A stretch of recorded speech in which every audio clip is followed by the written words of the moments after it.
Hi, folks. You know, one of the things that I find incredibly frustrating is having to choose wines. It seems like it's impossible. Unless you remember the wine that you've had in the past that you like and are able to find it at the exact same wine store, I don't know how people do it, frankly. And I can't remember the name of any type of restaurant. I can't remember anything. Never mind names of wines. But I like wine. Summer, I like to even have a rosé. And I know sort of what I like when I have it, but I don't know how to get it again.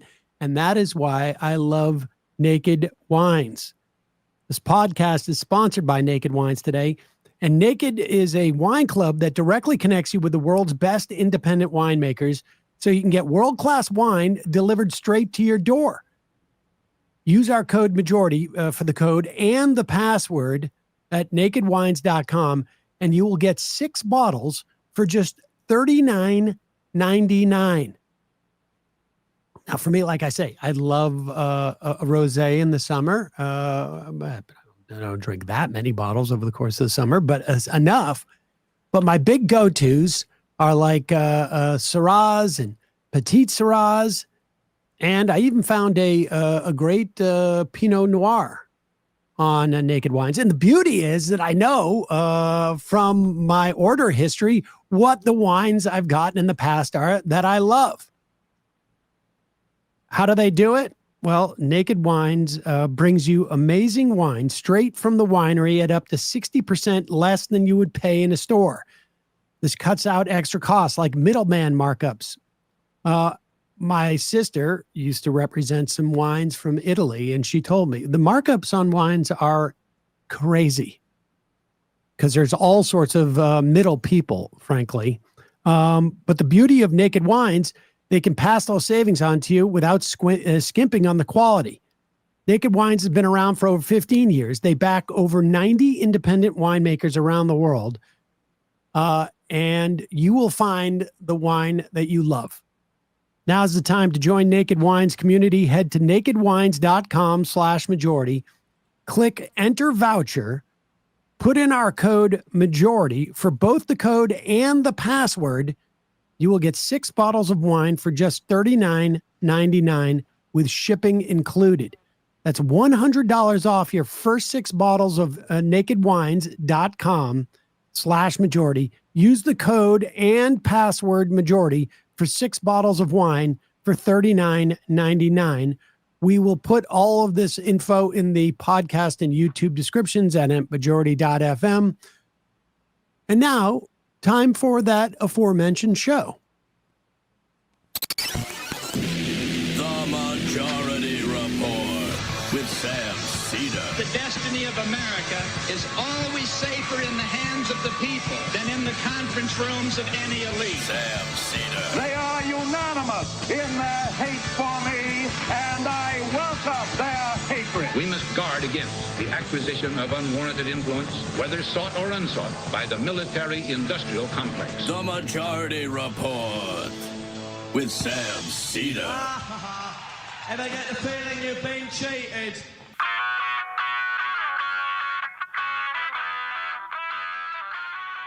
It is Wednesday, July 30th, 2025. My name is Sam Seder. This is the 5-time award-winning Majority Report. We are broadcasting live steps from the industrially ravaged Gowanus Canal in the heartland of America, downtown Brooklyn, USA. On the program today, Omar Fateh, Minnesota State Senator from the 62nd District, that's Southwest Minneapolis, and the DFL endorsed candidate for mayor of Minneapolis. Then Dr. Ambereen Sleemi, Brooklyn-based Urogynecologist and Executive and Surgical Director of the International Medical Response, recently returned from volunteering in Nasser Hospital in Gaza, literally got back about 36 hours ago. Meanwhile, Senate confirms Trump hatchet man Emil Bovey, when 3 DOJ whistleblowers had revealed that Bovey sought to actively blow off court immigration orders.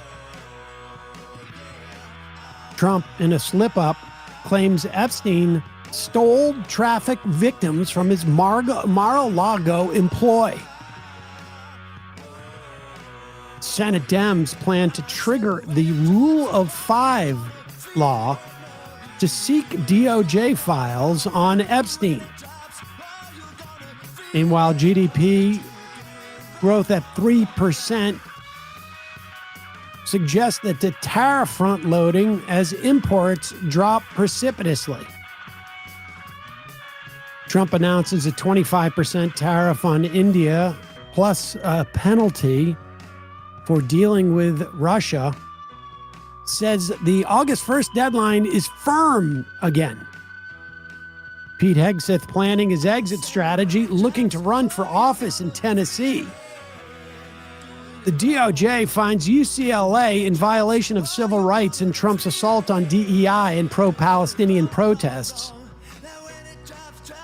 Roy Cooper breaks fundraising records in North Carolina Senate-run kickoff. The new IRS chief announces he's killed direct file. Literally had something like 95% approval from customers. Israel kills 46 Palestinians, primarily amongst aid-seeking Gazans. Keir Starmer calls for a Palestinian state unless Israel agrees to a Palestinian state, in which case they won't recognize a Palestinian state. EPA moves ahead to cancel the science behind all of our climate change regulations. All this and more on today's Majority Report. Welcome, ladies and gentlemen. Thanks so much for joining us. Emma is out today. Got a lot to get to. Yes, we will be talking about the Crystal Ball's interview with Elise Slotkin. Crystal be on Friday with Emma. We'll probably play a clip or two today in the fun half. A rare opportunity to see a politician really get grilled on this question of Israel. We will get to that somewhat later. Also, just a bit of house cleaning, because I am not going to be here Friday. I just want to say goodbye. She's not leaving until Friday, but a goodbye and a thank you to our summer intern, Annabelle. Has been fantastic. And you all, at least all you members, are going to reap the benefit of the time that Annabelle has been here. She has been cataloging our Deep Vault Majority Report episodes. And so gonna make a real material benefit for people and for my own personal history, but also she's in your personal history. What is she, an archaeologist? I mean, sort of. Well, yeah. Like I don't get that enough from my kids. Thank you, Matt. But I want to thank Annabelle. But Emma will also have some words on Friday, but I'm not going to be here. So, all right, let's get into this. It had seemed, I mean, literally there were stories, I think you're starting to see, like in, I don't know, an Axios or Punchbowl. The White House is feeling good about the Epstein stuff dying down, which of course it's only died down because everybody has left Washington. But there is a sense of, and to a certain extent, all the right wingers who were talking about it were told, like, you're not helping the president here. And somehow, though, Donald Trump couldn't help himself. And we should say, I mentioned this earlier, there's apparently I don't know if it's a Senate rule or actually a law But 5 members of any Senate committee can call for the release of records if all 5 do. And apparently 5 members, I think it's of the Senate Judiciary Committee, all Democrats, of course, are calling on the DOJ to release to them any records they have regarding Jeffrey Epstein. Now, would I be surprised if the DOJ doesn't completely ignore that that law? No, because of the nature of this regime. But it does put more pressure on Trump and his administration, which again is a good thing. I'd like to see them do more, but that's what we have for now. Meanwhile, this audio comes out from Trump on Air Force One, and who knows, after a round of golf, sometimes you get, flushed with heat, near heat stroke. Maybe that's what was going on. It's unclear why Trump sort of was willing to sort of like blab his mouth here, but he is talking about, or at least confirms, that Virginia Giuffre, who has subsequently essentially killed herself in the wake of the trauma that she suffered from Jeffrey Epstein, was working at Mar-a-Lago, and Trump claims that Epstein stole her from him, which is a weird way of phrasing it. But also know that ostensibly Trump is arguing this is why they no longer talked, but this happened something like 2 to 4 years prior to the time where they supposedly stopped talking. So the timeline is very strange here, but Trump just can't help himself. Here's the audio. Mr. President, Epstein has a certain reputation, obviously. But just curious, were some of the workers that were taken from you, were some of them young women? Were some of them young women? Well, I don't want to say, but everyone knows the people that were taken. And it was the concept of taking people that work for me is bad. But that story's been pretty well out there. And the answer is yes, they were. Yes, they were young women? What did they do? In the spa. In the spa? Yeah, people that work in the spa. I have a great spa, one of the best spas in the world at Mar-a-Lago. And people were taken out of the spa, hired by him. In other words, gone. And other people would come and complain, this guy is taking people from the spa. I didn't know that. And then when I heard about it, I told him, I said, listen, we don't want you taking our people, whether it was spa or not spa. I don't want him taking people. And he was fine. And then not too long after that, he did it again. And I said, out of here. Mr. President, did one of those stolen, persons, that include Virginia Giuffre? I don't know. I think she worked at the spa. I think so. I think that was one of the people. Yeah. He stole her. Just bizarre. When he says bizarre people, ways of talking about employees. Teenage girl employees, by the way, like people, they stole people. And just very, very strange stuff. I mean, it's almost like, this is a guy who talk about being on Ambien and saying a little too much. Yeah. I don't know. Clearly, actually, I think it might have been her now that you mention it. Oh, yeah, Virginia Giuffre. Oh, yeah, no, yeah, that was her. I was very mad about that. And, that happened in, I think it was 2000. So the timeline really, supposedly he stops talking to Epstein, but that was in 2004 where he supposedly stopped talking to Epstein. So there's a lot of questions that this raises. It does not quite answer anything.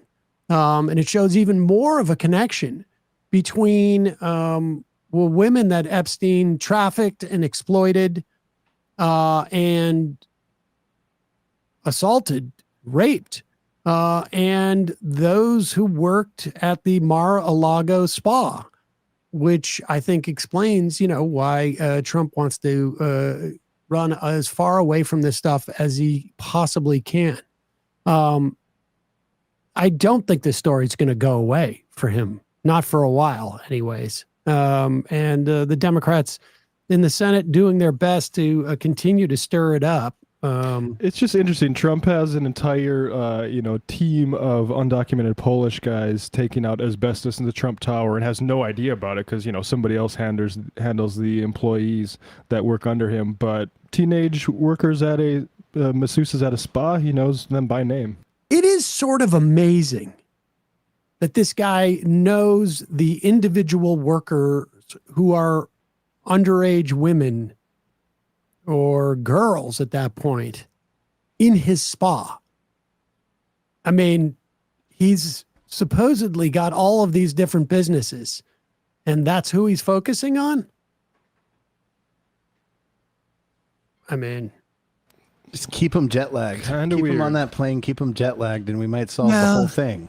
It was 25 years ago, but yes, I remember her. Yeah, how could I forget? It was 25 years ago, so I couldn't possibly. Oh, yes. No, I remember her. Yeah. Stop stealing our people. Very antebellum way of talking about employees. No kidding. He, like a normal person would say, he kept hiring away our spa workers. But no, he stole her, took her from me. He's very sore about that. Had no regard for prima nocte. All right, in a moment, we're going to be talking to DFL endorsed candidate for mayor of Minneapolis, Omar Fateh. He's a Minnesota state senator, perhaps best known to this audience for his work with gig drivers, Uber and Lyft. And then we're going to be talking to Dr. Ambereen Sleemi. She's a Brooklyn-based doctor and executive and surgical director of International Medical Response. She returned from Gaza literally, I think it was on Monday, from working in, I believe, Nasser Hospital. But we will be talking to her more about that. Got a couple of words from our sponsors. As you know, we've been covering all of the massive cuts in foreign assistance from this government and U.S. aid. I think it was the Lancet magazine estimated that something like 14 million people could die between now and 2030 because of those cuts. Our first sponsor today is attempting to fill at least some of the gaps there. It's GiveWell. It's a charity portal that I've been using for, I don't know, maybe a decade, maybe a little less. GiveWell doesn't claim to have all the answers, but over the past 18 years, the nonprofit research organization has helped guide more than 130,000 donors and $2.5 billion to highly cost-effective aid. GiveWell's researchers are analyzing the impact of cuts to U.S. aid, USAID, in real time and sharing what they're learning with everyone for free through research updates, grant write-ups, and candid podcast conversations. GiveWell has already committed tens of millions of dollars in response to this year's cuts, and their researchers are working to forecast, find, and fund other new cost-effective needs. Like I say, I've been using GiveWell as a portal for years. It's introduced me to a bunch of different charities. They rotate them through over time, basically doing really extensive research on what the most cost-effective dollar-for-dollar charities are. They don't take a cut. It's completely free on both ends of this. They have a donor who sponsors, maybe multiple, who sponsors the service. They do great research. They even have a vertical where they outline things that they've gotten wrong in the past which tend to be, super technical things that aren't, in many ways, hugely important, but it's just part of their transparency. It's sort of fascinating to read. But if you want trusted, evidence-backed insights into this evolving situation and information on how you can help, follow along at givewell.org/USAID. We will put that link in the podcast and YouTube descriptions. It really gives you a sense of what you can do to help fill those gaps in the meantime. Also sponsoring the program, Liquid IV. This is an easy one for me because I drink at least one of these bottles every day. They don't sell the bottle. It's the Liquid IV in it. It's an old milk bottle. I find it convenient. But doesn't matter. It doesn't matter if it's the dead of summer. Doesn't matter if it's the dead of winter. You got to stay hydrated. The Liquid IV is the way that I do it.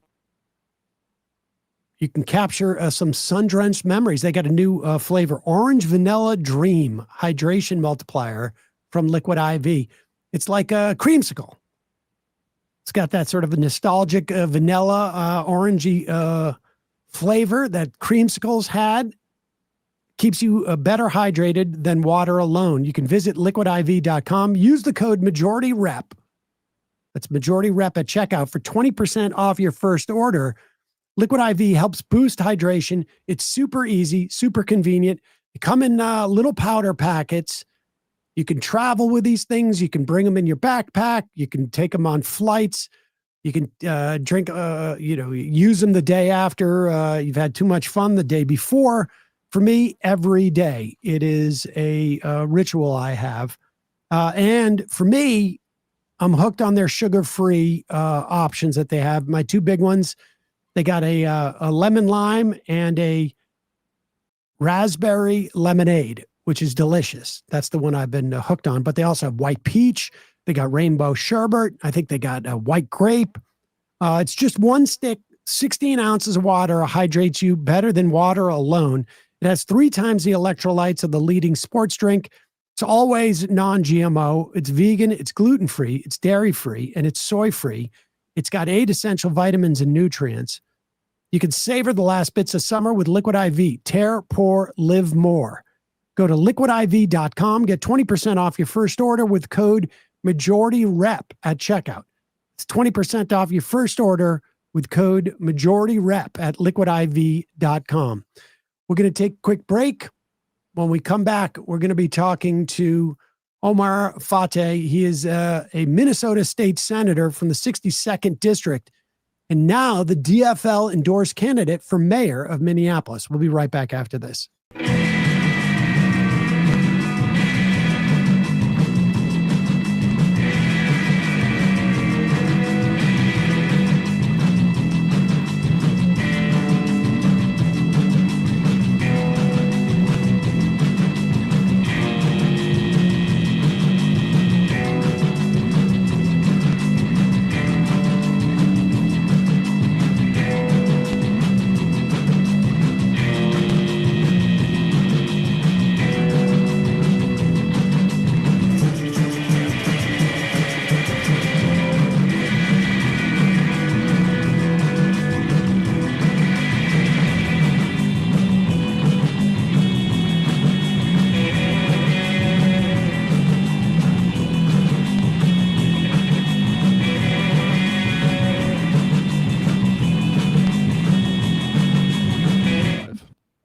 We are back. Sam Seder on the Majority Report. Emma Vigeland out today. It is a real pleasure for me to welcome to the program Omar Fateh. He is a Minnesota state senator from the 62nd district of Minnesota. That's Southwest Minneapolis, and the DFL endorsed candidate for mayor of Minneapolis. Omar, welcome, and congratulations on that endorsement. Thank you so much. I appreciate you, and I appreciate you for having me. Let's talk about that. This is my understanding is that this is the first time the DFL has endorsed in quite some time. Like there's always like these races, but nobody seems to come out with a majority or enough I guess you need 60% to get an endorsement. Just put that in context for us. Yeah, so last Saturday, about 8-9 days ago, we had the DFL convention, and our process that we go through isn't a primary process. We have a caucus night where neighbors come out, they go to their local precinct locations, they get to talk with each other, and they select who the delegates will be based off of the level of support for each candidate. Those delegates go on to the convention, which we had, and I'm grateful to be the one that got selected to be the DFL endorsed candidate for mayor. What we saw that day was that there was a lot of energy around a vision for change and a more progressive leaning type of politics rather than more of the same old that we've been seeing. There hasn't been a DFL endorsed candidate for a challenger that beat an incumbent since the party's founding. I think this in 1944. And so we see this as like a clear message that our city is done with the broken promises, done with politics as usual, done with the endless vetoes that the mayor has seemed to have towards our progressive city council.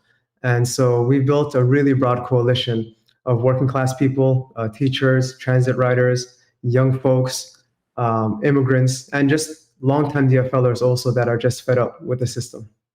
Yeah, it's pretty impressive to see this happen over this, to see an endorsement after this many years of really I don't want to say a failure to endorse, but just not a will to endorse. And I have to say that Jacob Frey from here sort of functions, and apologies for being sort of New York state centric, but he strikes me as a Cuomo figure in thwarting what the council has wanted to do. I mean, Cuomo basically stood atop a theoretically all Democratic legislature and state, and functioned as a roadblock to the progressive change that people seem to keep voting for over and over again.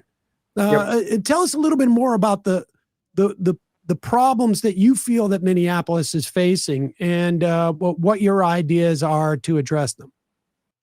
No, that's a very good question. And so as a city, Minneapolis has been through a whole lot. We've been known globally as the location in which the murder of George Floyd occurred. We've been through a global pandemic. There's been a crisis in public safety and affordable housing. But as you've laid out, at every turn, the mayor has been blocking and stalling progress and has vetoed solutions by the majority progressive city council that would have done things like protected our workers, supported renters, protected our unhoused neighbors. And so he's been more willing to protect the status quo than the everyday person. I remember following the murder of George Floyd, our mayor promised and pledged to reform public safety. And 5 years later, there's still no plan around that. In 2017, when he first ran for mayor, he campaigned on ending homelessness within 5 years. But right now, towards the end of his second term, there's actually more unhoused people right now than when he first took office. And again, there's no plan for that. During this last couple of cycles, he said that he would stand with workers and immigrants, but he tended to side with corporate interests and the more wealthy. For example, we had a 2-year battle with Uber and Lyft in our city and in our state. And he decided to side with Uber and veto their legislation around rideshare protections and increased wages. He promised our immigrant communities that we would be a sanctuary city and that ICE is not welcome. But when there was a federal raid in the district that I represent, not only was that not true, but ICE was assisting in targeting our immigrant communities and collaborating with MPD. And our MPD was assisting ICE. And so what we're saying is that, yes, we need group policy, but we also need the truth. And we need a mayor that's honest and communicating, especially in times of crisis, what's happening. And we need solutions and leadership that is rooted in justice and not more of the same. What? Give me a sense of how you intend to win this. I mean, I imagine there's going to be a lot of forces. A lot of people have sort of drawn parallels between you and Zohran Mamdani, and I think today, just in the news, that packet that I have, there's 5 different groups that were coming out essentially to stop Mamdani. I imagine to some degree there's going to be a push to do the same by moneyed interests in Minneapolis. Give me a sense of, like, from a strategic standpoint and even a tactical one, how do you win an election? How do you beat an incumbent in this situation? The endorsement is obviously going to help, but we don't have much of a precedent to know how much. But what are the other things that you intend to do to defeat Frey? Yeah, and so, as you know, Mayor Frey, he did announce that he's going to be continuing on until November without the endorsement. And so we know that there's already 2 PACs that has formed. He's been taking a lot of Republican donations in one of the PACs as well. We know that the last caucus cycle, there was, in a couple wards, $600,000 that were poured in just to bring out people and try to flip the majority progressive city council. But what I've been telling folks is that they may have what seems like unlimited money. They may have a bunch of glossy mailers that would be sent out, but they don't have the people. And that was really evident at the convention. The mayor failed to get even a third of the delegation. And I thought that was powerful within itself. And there's no really a secret formula. It's just having a lot of conversations with neighbors, talking to folks. We're running on making Minneapolis more affordable, similarly to folks like Zohran in New York, like Mosab Ali in Jersey City, New Jersey. We want to make sure that we're raising the minimum wage to $20 an hour by 2028. Folks are really hungry for tenant protections and rent stabilization.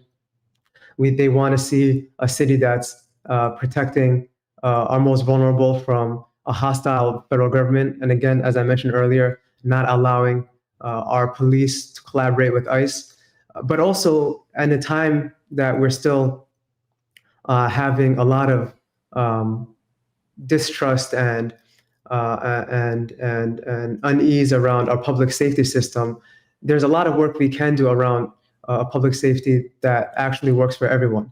And the city had a report towards the end of last year that showed that nearly half of MPD calls don't require an armed response. And we thought that was powerful. But that also tells us that we need to do more towards funding programs like mental health responders, the crisis teams, and youth programs. But that also matches a lot of what I heard a senator at the Capitol from law enforcement officers telling us that we're not mental health workers, we're not social workers, we can't respond to every single call. So if we're asking them to do too much, I think that it's fair that we fund these alternative responses so that we have a public safety system that when you call 911, you get the right response at the right time. Is the dynamic of the city government, and particularly in this era, is it going to be one where the plans for these things that you've been talking about, whether it's affordability in terms of rent in particular, whether it's about expanding community services to take some things off the plate of police, whether it's protecting your citizens from ICE, and what could be thousands of more agents in the coming years. Is this a question of, I mean, are the plans out there, and are they already being promoted by the city council, and Frey is just sort of like inhibiting these things? I mean, do you is it going to be something where you're going to have to develop a series of new plans, or is it a question of, like, the plans are there, it's just a question of will at this point, and for a mayor who's willing to sign them and execute these things and is aligned with what the city council, wants, which is, really in many respects, hopefully, a reflection of what the city wants? Absolutely. I think it's 2 things. Number one, we have a progressive city council that has put forward solutions towards protecting our unhoused neighbors, put solutions towards reversing the systemic environmental racism we've seen, especially in BIPOC communities, by investing in local projects, for example, green jobs. We've seen a city council that has passed a labor standards board, which would have been huge for our workers. We've seen our city council pass protections for Uber and Lyft, on and on and on. And we've seen time and time again the mayor coming in and vetoing. At one point, in fact, he vetoed the entire city budget because he was upset with the city council members, and having that adversarial relationship rather than a partnership, and not allowing it to get even to that point to begin with. That shows that that relationship is not really there. And what we've been hearing in this campaign from constituents is that what's equally important to good policy is good relationships. And that's what's missing right now. I know folks talk about the adversarial relationship between the mayor and the city council, but my argument is that it extends beyond that. We don't have a good relationship between our mayor and county commissioners. We don't have a good relationship between the mayor and the Minneapolis delegation. Minneapolis delegation meaning the state senators and state representatives that represent the city at the state level. And so myself, I'm honored to be not only endorsed by members from the progressive wing in this race, but I was very intentional about including the Blue Dog Coalition and unions. And they all agree that it is my effective leadership and work ethic that needs to be seen at the city level right now. Throughout this campaign, Mayor Fry has been calling our ideas extreme or too radical, but a lot of the ideas that were deemed extreme or too radical, I've gotten done at the state level, like tuition-free college for working class families. I authored and led on that fight and passed the minimum rideshare protections for Uber and Lyft drivers, the legalization of fentanyl testing strips, which I helped pass during a time when the Republicans were in charge of the Senate, and working with them.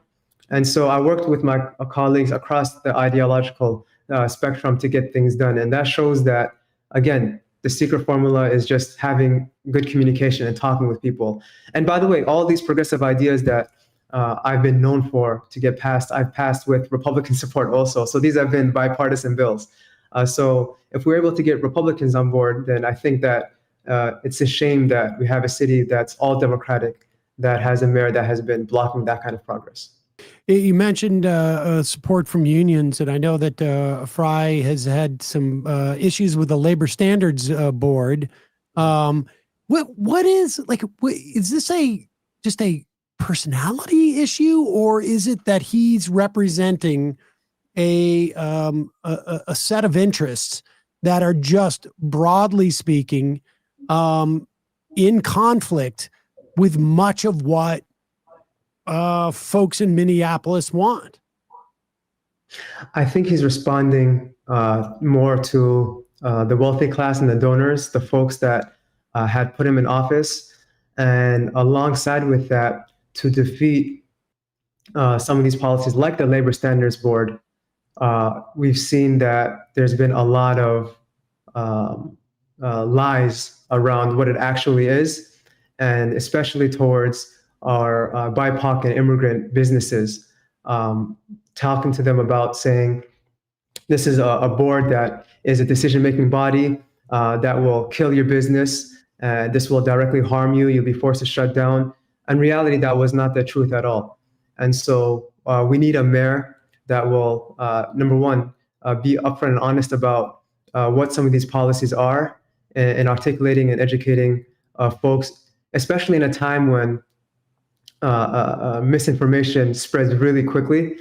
I think it's important that we have a mayor that's educating folks on what we're doing and working in collaboration with community, with businesses, and with the people that got us in office. And I think that's just what's missing right now. I imagine you've got, you're focusing obviously on a ground game when you're going up this kind of money. how do the different organizations that now the DFL, you've gotten the endorsement, I think the DSA as well. How do these different groups sort of like work together, or how are you organizing them in such a way that you've got folks spreading the word? Well, throughout this campaign, we had a lot of conversations, and what I've seen quickly is that throughout the different various issues around public safety and our unhoused neighbors and labor, no matter where folks fell on the ideological spectrum, whether they're the most lefty or the most conservative, the reality is everyone is unhappy with our current situation, no matter where they sat. And across the city, what we're seeing is that people are ready for change. I've heard it in our parks and our farmers markets, on our lakes, talking to folks. Folks are just simply, regardless of where they fall on issues, they're tired of excuses and delays. They expect that in times of disagreement, that we have at least some progress, just a step forward towards helping people and managing the affordability crisis. We built a broad working class coalition that reflects the city, fighting for folks to stay housed, which we can do. Union folks, like you mentioned, that are demanding a dignity and nothing more than that, just fair wages and dignity in the workplace. We've had a lot of young people speaking out against supporting our public schools and climate justice, and they've been leading the fight on that. Immigrants here that are really worried about a hostile federal government and what that looks like now that not only we have Trump, but he has a trifecta. He has the Senate, he has the House, and he has a Supreme Court that's going to be backing him also. And so we just need a mayor that's willing to collectively unite everyone, and understanding that, yes, we're not going to always get everything we want, but we can take damn good first steps. For example, I want real quickly, I remember when I first drafted the tuition-free college legislation, right? We drafted it to be universal for everyone. But because of the politics of it, because of the conversations we had to lower the threshold to working class families making less than 80,000. Now, if I just said, no, to hell with this, it's my way or the highway, right, then 46,000 students would have lost out on that, and that would have been hurtful. But we got to take those good first steps. I agree. Omar Fateh, how can people who are not in, I mean, I know how people in Minneapolis in the area can help. They can come in and volunteer, get the word out. How can people who are across the country help you in this race? It's going to happen in November. Thank you so much. And since especially the endorsement process, we've seen a huge spike in energy in folks that really want to get involved, want to donate, want to contribute their time. Because prior to the convention, folks were energized, but there was still that level of unease. Like, is this really possible? Can we knock out the incumbent? Can we really do this? But we've shown that we can do this and that it is possible. And so we've had folks even out of state going online, fatehformayor.com, and signing in to volunteer by phone banking, for example, letting their neighbors know, talking to family members that live in Minneapolis. And so if you reach out to our website, plug yourself in, we'll reach back out to you with ways you can contribute, because this will be a race that is going to require an all hands on deck approach. They're going to have a lot of money. They're going to have the glossy mailers. They're going to have all this influence. And that's at times, yes, is going to be scary, but they don't have the people. And so right now we're proud to have crossed over 1,200 folks volunteering to sign up for shifts on phone banking and door knocking. But we could always use more. There's never not enough. And so, or there's never too many. And so the best way to plug in is go to the website, fatehformayor.com, and plug in, and that'll be a great help. Well, we're going to link to that at majority.fm and in the podcast and YouTube description. Omar Fateh, congratulations on the endorsement and good luck over the next 3.5 months. And then hopefully good luck after that as well as mayor. But really appreciate you coming on and talking to us. And again, we will link to that site on all of our social media and the descriptions, etc. Thank you so much. And I appreciate you. All right. Bye-bye. All right, folks. We're going to take a quick break. When we come back, Dr. Ambereen Sleemi will be here. She's a Brooklyn-based doctor. She's the executive and surgical director of International Medical Response. She has returned literally in the past, I think it was 36 hours ago, from Gaza. We will talk to her about her experience there. Well, we'll be right back after this.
We are back. Sam Seder on the Majority Report. Emma Vigeland out today. Joining us now, Dr. Ambereen Sleemi. She is a Brooklyn-based doctor, and she's the executive and surgical director of International Medical Response. She has just returned. I think it was on Monday, if I'm correct. And I appreciate you joining us. I imagine you are still recovering in many ways from being stationed in Nasser Hospital in Gaza. Doctor, welcome to the program. Thanks for having me, Sam.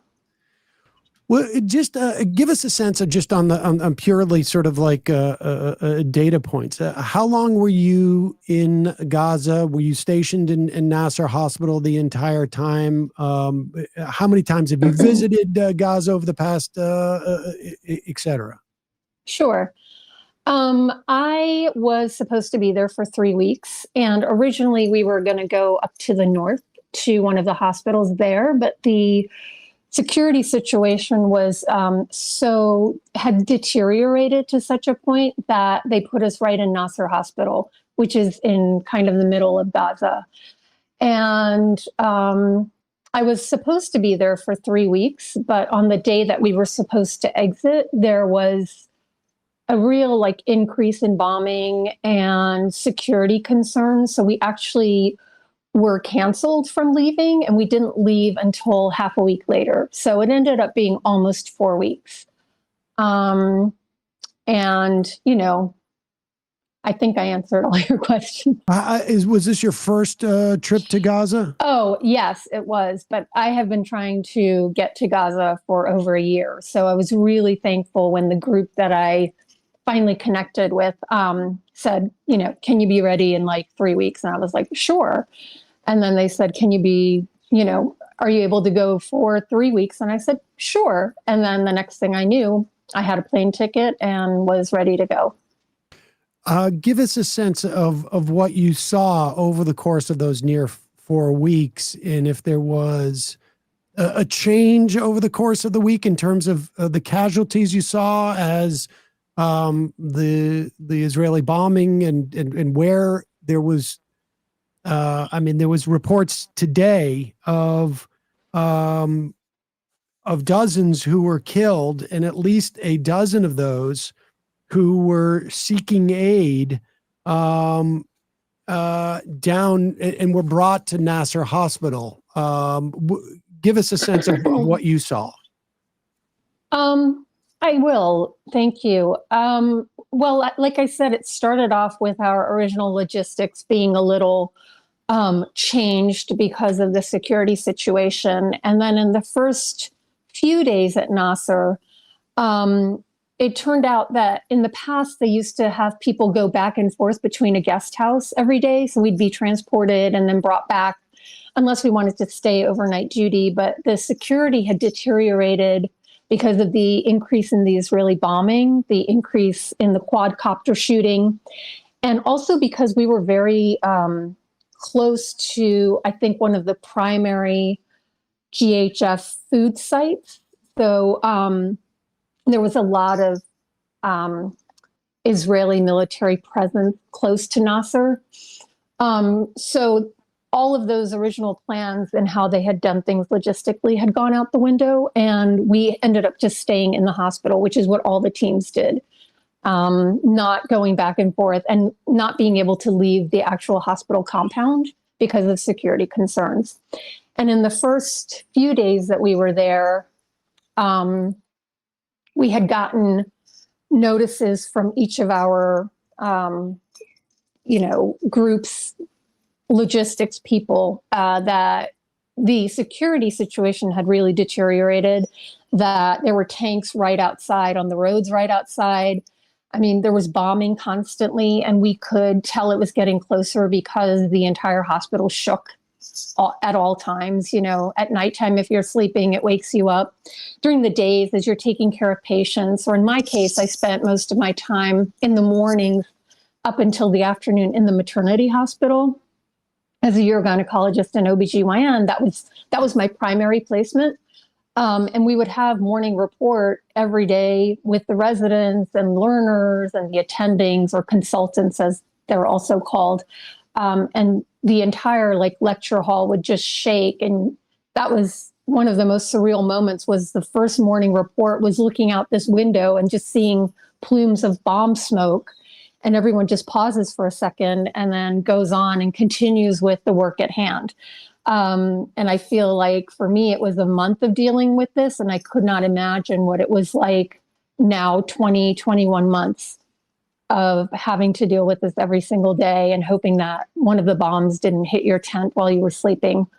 So that's just sort of a setup of the security situation. But also at Nasser, you could tell in the first few days we got there, when we got these warnings of stay away from windows because there was gunfire and quadcopters and tanks literally rolling down the streets, that people who were already there, the medical staff, there was a real tension that was immediately felt because last year, if you may or may not recall, Nasser Hospital was invaded by the Israeli army. Yep. And not only was it invaded, it was desecrated, and anything electronic was purposely destroyed. And I only saw firsthand, I can really just speak from firsthand experience of what I saw and what my colleagues told me directly. But everything electronic was destroyed, and it's all in a warehouse now. But ultrasound machines, incubators, ventilators, things to keep people alive were all destroyed. So everything that was in the hospital currently at Nasser was all replaced. Every room that the IDF went through, you could tell they had marked it with specific markings. So there were just marks on walls that were either in Arabic that were, I don't read Arabic, but from what I was told, they were a lot of curse words and, bad things written, and then symbols. But there was a real tension because at that time also at Nasser, there were several dozen healthcare workers that were kidnapped, some still in prison, some were released and came back to work the next day. There were tents outside because at the time it had been designated a safe zone. So there were people with IV poles and wheelchairs, and if you couldn't evacuate because you were too vulnerable or couldn't move because of, leg burns, amputations, orthopedic fractures, bulldozers had just come through and buried everybody, and they called it the graveyard. So there was this real tension in the air that might happen again. And that was, again, in the first few days that we were there. After that, everything kind of stayed at that same level.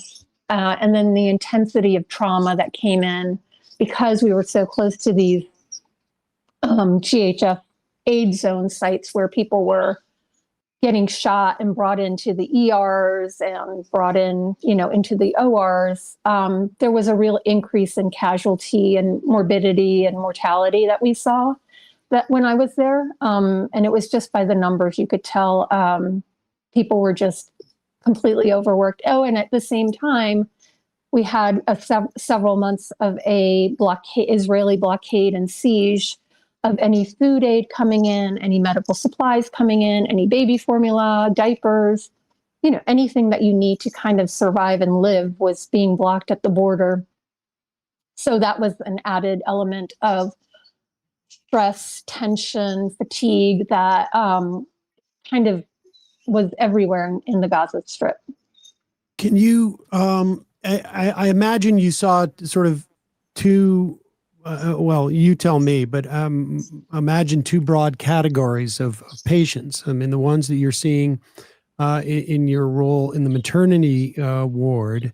And I wonder if you can speak to the condition broadly of folks you saw in maternity wards, and then the other cohort of casualties that came from like a direct conflict with the Israelis, with the Israelis shooting them, or we've heard reports of tanks firing at them, and like you say, the quadcopters, and as opposed to the other cohort, which may be dealing with deprivation and lack of sanitation and all the other challenges that would go into both caring for children and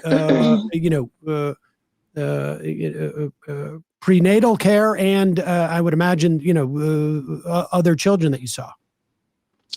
Sure. My primary place that I worked again during the days was in the maternity, the hospital right next to the big Nasser. It was part of the Nasser complex, but it was just right next door. And so there, we saw women who came in, pregnant women who came in, and they were already dealing again with just stress, bombing. Everybody is displaced into tents. So with pregnancy, what we saw was a direct effect of the lack of food and starvation that was happening, as well as the lack of nutrients and prenatal vitamins and care. So all of these things led to, pregnancies that were complicated because of these conditions. Dehydration is a big issue, and that leads to another complication, which is preterm births. So women who would come at term were already malnourished without the proper nutrients to sustain a pregnancy and sustain themselves. So we'd get women who physically looked starved and malnourished. And then also the pregnancies, because of the malnourishment, the babies were restricted in growth and smaller for weight than they should have been. But then on top of that, you had an entire cohort of women who had complications from preterm births. We know, I knew from my time there and looking at the statistics that preterm births were up. Pregnancy complications like infections were up. Preterm labor, premature rupture of membranes, those numbers were up percentage-wise. Congenital malformations or birth defects were also increasing. We also saw an increase in stillbirth and loss of pregnancy, as well as loss of pregnancy at term or intrauterine fetal demise at term, where the baby or fetus just dies at 9 months. And all of these things were increasing in number as a direct result of, the blockade, the stress, the lack of clean water, all of these multifactorial things, including environmental toxins from all the bombings. I mean, clearly the air that we were breathing, you could tell that there was toxins in it. It wasn't clear, let alone, how it affected the living conditions in tents. So all of these things added up to, every pregnancy having some complication. So that's the maternity side. The other cohort is in the general operating rooms, where when I was kind of done with my duties and it slowed down a little bit, I would go and help in the operating rooms with general surgeons, orthopedics, and plastics. So they really saw a lot of the trauma that we've heard about, either coming from the aid sites, the Gaza humanitarian GHF, or as we dubbed it, the killing field sites, where, exactly as we've heard, that's what I saw when a mass casualty would come in from the sites. It was almost like clockwork, that there would be a lot of young men, primarily, because those are the ones that could carry a huge 25-pound bag of flour in their starved state back for their family. So gunshot wounds, shrapnel. And then we also had people who were injured because of bombings at night in their tent. And then we have a very small cohort of people who were pregnant, who were also bombed in the tents. And I feel like that's something I got consulted for, were women who were pregnant, who had gunshot wounds and shrapnel, women who were pregnant, who were sleeping in their tent next to their husband with their toddler, and they are 6 months pregnant, and they'd come in with 40% burns and shrapnel all over their bodies. So those are the people that, those are the women that, again, we're sort of like where these intersected, right? And that was really horrifying and heartbreaking to see that, on top of, having a pregnancy and already stressed, but being in a tent and either losing your husband, which one of the cases that we took care of, a young woman who was 6 months pregnant, sleeping with her husband and her 3-month-old toddler, 3-year-old, sorry, who, had a bomb go off right near them in their tent, and, ending up with these severe burns that needed extensive surgeries, grafts, orthopedic intervention with bones lost. And, it's just, on top of that, she has to sustain this pregnancy. Oh, and her husband died, and the 3-year-old also was hit with shrapnel and burns and is in the pediatric ICU. So, it was all sorts of different scenarios, worst case scenarios that you could imagine. Was there, over the course of those 4 weeks, any way for you, did you have any indication that the period of time, I imagine over the course of 4 weeks, being without nutrition, without food and medical supplies, can exacerbate things significantly over the course of 4 weeks. Were you able to sort of clock that, or was things basically consistent in terms of the trauma that you saw, or was it haphazard just as a function of what activity was going on within the South? In my experience, it seemed like every day things just got worse. When I left was the morning of the alleged ceasefire in certain zones to allow a few trucks in and airdrops. So that was the day that I was actually allowed out on Sunday. But up until that time, it really felt like things had just deteriorated. And that was, again, just from personal experience of the bombs, which we could feel and hear, the gunshots, which always seemed to feel like they were getting closer, the number of mass casualties, which never seemed to end. And also there was a point about a week before I left where the provider of food in our hospitals, the World Central Kitchen, ran out of food and stopped providing food for the staff, as well as the patients. There was daily, maybe one meal that was provided, and that was what most patients would get, would be like a small bowl of rice with some lentils or bread with something else. And that's what the staff would get also. But, the staff themselves, after several months of deprivation of food and nutritious food, everybody just came in hungry.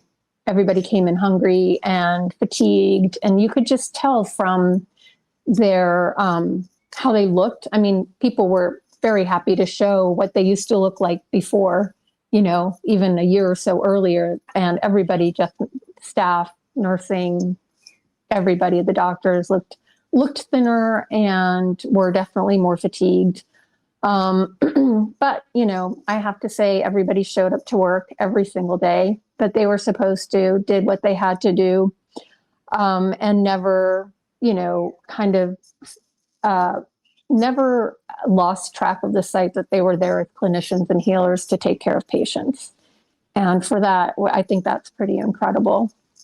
It sounds amazing. I mean, to have to go through this and maintain that sort of a level of dedication. And did you have an opportunity to talk to patients or to their families? I mean, did you have a sense of? I mean, I would imagine you're working, near constantly, and don't have, you know, the time to sort of, I don't know, take an anthropological assessment or a sociological assessment, but I was curious, did you have any experiences with any of the people there who, to get a sense of just, I mean, of, I don't know, their disposition? I mean, I can only imagine, but I'm curious if there was any moments that you had that you found surprising in some way, or maybe perhaps maybe sort of like sadly unsurprising.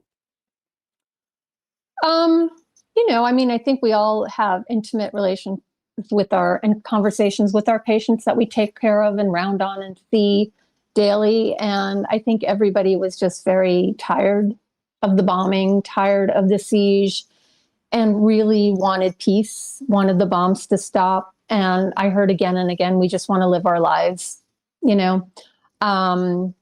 So I feel like that's the overarching message, was that, you know, whatever you can do when you go back, try to, you know, demand a permanent ceasefire and end to the siege. You know, we were putting IVs in our colleagues that were fainting at work or getting sick on top of everything else. And I think everybody from, you know, staff to patients just really wanted to have an end to the constant bombing, the constant, you know, lack of food, the lack of water, and everything that they've been suffering through for 21 months now. We played a clip, I think it was from, maybe it was yesterday or the day before, from Dr. Nick Maynard. He's a British surgeon. I know he worked at Nasser Hospital. I don't know if you were familiar with him, but he claimed on BBC that they were confiscating baby formula. The Israelis were. What do you know about that story? Did you work with Maynard? Do you have a sense of where he was getting that perspective? Yeah, absolutely. We overlapped by about 2.5 weeks, because we all stayed in a very specific part of the hospital where the volunteer doctors were staying in the accommodations. And so every night or in the morning, everybody was having the same conversations. We were given very, very restrictive rules on what we could and could not bring in. So on one hand, people might say, well, you should have just, you know, packed your suitcase full of, you know, protein bars or whatever. But you were really limited on what you could bring in. And we all had heard from our colleagues who were there not too long before we got there that they had tried to bring in formula and it was confiscated. This we have heard.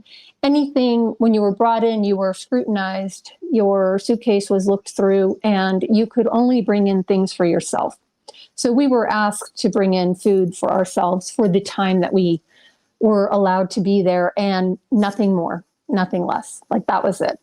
So there was a very big fear of, at least given the experience of our colleagues who had come through and tried to bring help for people,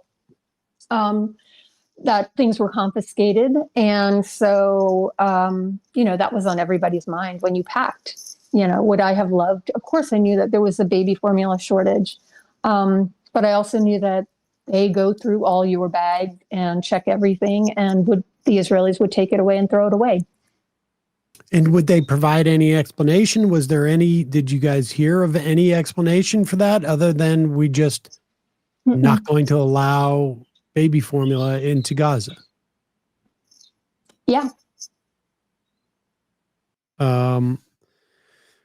Are there any other things that you think that people should know about your time there? What you saw? I mean, I think we've spoken to, I think, at least one or two other doctors over the course of the past 21 months who have been at Nasser Hospital, and at various times it's been more horrific than others, but consistently horrific over the course of those 21 months. But are there any things that you think that we should know that's important for people to know about what's going on there?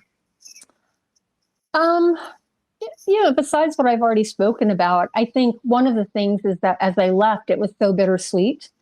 And I'm sure your other guests would probably say that too if they worked in the hospitals in Gaza. On one hand, you're happy to get home. And on the other hand, you are really concerned about, I mean, when I go back, I don't know which of my colleagues I'll see again, because there has been a consistent targeting of healthcare workers with, bombs and gunshots and etc., kidnappings. And I think that that's one of the things that I left with. Also, we really need to do what we can as we've come back now to demand a permanent ceasefire, an end to the occupation, an end to the blockade, and allow the agencies that know how to distribute food without killing people who are trying to get food because they're starved, allow them to get back to the work that they were doing. Just lastly, has your perspective on any of this changed by over the course of? Has your perspective on the U.S. government, on the Israeli government, on what was going on in Gaza than maybe you may have had, I don't know, 10 months ago, 21 months ago? Yeah, I mean, I thought I was pretty up to speed with things, and I spoke with clinicians that had been there before. But nothing prepared me for seeing it firsthand, seeing human beings of all ages, civilians just shot, burned, maimed. The amputations was something that I really was not prepared for, in kids and adults. And so I think actually being there really opened my eyes, and it made me concerned that people probably aren't really aware of what's happening as much as they could be. And I urge everyone to really make themselves aware. And I think if they knew that, these bombs and all this that's doing all this damage was affecting humans in this way, the citizens of Gaza in this way, and that it's our taxpayers' money that is paying for the bombs, that burned, this pregnant woman, that's paying for the bullets that are in these children or in these men that are trying to get food. I really would like to think that people would speak up a lot more and demand our government stop funding this. Dr. Ambereen Sleemi, thank you so much for your time today. Appreciate the work you were doing over there, and thank you so much for coming on and telling us about it. Really appreciate it. Very important, obviously. Thank you so much. All right, folks, we're going to take a break, head into the fun half. Wherein we will hopefully have a little bit of fun. We will clip both of these interviews today, as we always tend to do. Of course, they're also available in the free podcast and the show, the day show, or the day's show on YouTube. Daily show. Day of show. Thank you. You can always search for those by searching in our channel at MR Live. But worth it to pass around, particularly when we get them clipped up. These firsthand accounts of what's going on in Gaza from people who, you may see one day just next door at your supermarket. and have a sort of the ability to sort of like that juxtaposition between our safe, daily, secure lives here, having come back from seeing this type of suffering that is purposeful on behalf of the people causing the suffering. The Israelis who are purposefully trying to make children, pregnant women, men, non-pregnant people suffer on a daily basis. It is worth sharing their testimony. Perhaps there's a slightly greater chance of people who have failed to view the crimes against humanity that are taking place there as crimes against humanity. Maybe there's a slightly increased opportunity for some people to come around and create pressure on our government, which is probably the only point of pressure that will impact Israel's behavior. All right. Just a reminder, it's your support that keeps the show going. You can become a member at jointhemajority.report.com. Also, justcoffee.coop, Fair Trade Coffee. Use the coupon code majority, get 10% off. Matt, Left Reckoning.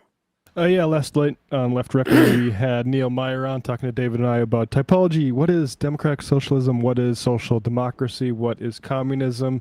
And also Tiara Guatemala, a Spanish-Italian journalist, talking about militarism in the EU, talking about Station 11, the HBO show, and a lot of other stuff. So check that out, patreon.com/Left Reckoning. Quick break, fun half. 3 months from now, 6 months from now, 9 months from now. And I don't think it's going to be the same as it looks like in 6 months from now. And I don't know if it's necessarily going to be better 6 months from now than it is 3 months from now. But I think around 18 months out, we're going to look back and go like, wow. What? What is that going on? It's nuts. Wait a second. Hold on for a second. The Majority Report. Emma, welcome to the program. Hey. Matt.